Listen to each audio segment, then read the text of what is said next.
Mangkat sekolah dhisik, iki berangkat bertiga ya. Iki wis masuk nanggone sekolahane sampai kelas e. Jangan lupa nyopot sepatu.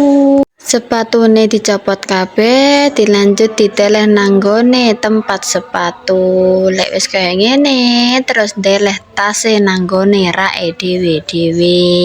Berdeleh tas, lanjut main dhisik. Lah kok jelala wis mulai iki mau. Lah iki kan dina Kemis, ki aku unboxing MBG untuk hari Jumat dan Sabtu. Soalnya lek hari Jumat karo Sabtu kan libur. Jadi ini iki MBG untuk hari Jumat dan Sabtu.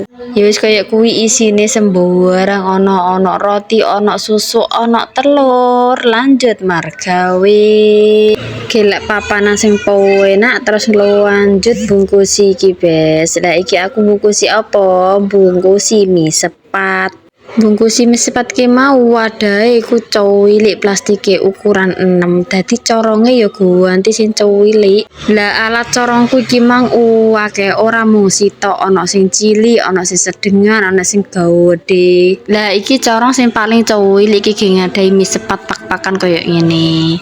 Lah mie sepat iki mau didol piroan? Iki didol 500 ya, Bes. Isine ya mung sithik. Sik aku tak istirahat mau mangan dhisik. Ben tambah semangat kan diisi ngene sik, Bes. Mangan dhisik karo kerupuk. Mangan lek karo kerupuk iku rasane lengkap ngono, tapi lek gak ana kerupukku masih liyane wae. Wis mari mangan, ternyata olehku wis sakmene kae. Wis oleh akeh, dadine tak lanjut ngepaki wae. Lah iki aku ngepaki, sak pake ku isine 20. Nah cara ngepakine iku sing ngisor dhewe iku dikeki 7, sing tengah dikeki 6, sing dhuwur dhewe dikeki 7. Lek wis kelbu kabeh langsung dikeki cap.